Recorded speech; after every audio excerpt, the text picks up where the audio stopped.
মানুষকে যত্ন নিলে মানুষ যে কত ভালো হয় আপনি কল্পনাও করতে পারবেন না। মানুষকে নার্চারিং করলে, মানুষকে পলিশ করলে, মানুষকে গ্রুমিং করলে, মানুষকে সঠিক তারবিয়া দিলে মানুষ অনন্য হয়ে ওঠে। প্রতিটি মানুষ অনন্য। মানুষকে আল্লাহ তাআলা দিয়েছেন অসীম ক্ষমতা। মানুষ যা কল্পনা করতে পারে মানুষ তা করে দেখাতে পারে। মানুষের কাছে অসাধ্য কিছু নাই মৃত্যু ছাড়া, অ্যাকসেপ্ট ডেথ। তোমার জন্ম হয়েছে জিতার জন্য, বিজয়ের জন্য তোমার জন্ম। মানুষের শুরুটাই হয় বিজয় দিয়ে। ওই 20 কোটি শুক্রাণুর প্রতিযোগিতায় সবাইরে পেছনে ফেলে সেদিন আমি সফল হয়েছিলাম, সেদিন আমি বিজয়ী হয়েছিলাম। সেদিন আমি এত ছোট ছিলাম মাইক্রোস্কোপ দিয়েও আমার অস্তিত্ব টের পাওয়া যায় না।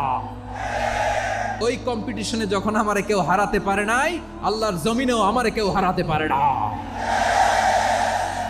হারার জন্য তোমার জন্মই হয় নাই, তুমি আসছোই জিতার জন্য।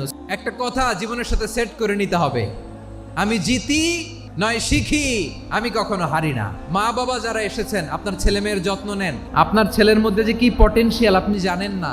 আমার যে মা বোনেরা আছেন, ছেলে মেয়েদেরকে কখনো ছোট করে কথা বলবেন না। ও যে কোথায় যাবে আপনি জানেন না। আপনি মা হয়ে তাকে সাহস দিবেন, তার কল্পনার জগৎটাকে সাজাতে তাকে উৎসাহিত করবেন। ঠিক কিনা বলেন? নৈতিকতা, মোরালিটি, ভ্যালিউজ দিয়ে নিজেকে সাজাও, ইসলাম দিয়ে নিজেকে সাজাও। কারণ আগামীর বাংলাদেশ ইসলামের বাংলাদেশ। তাহলে মানুষের চেয়ে সেরা কেউ হতে পারে?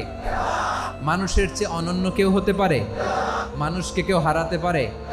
আমি তুমি অনন্য, আমাকে তোমাকে হারায়া দেওয়া এত সহজ না। ঠিক কিনা?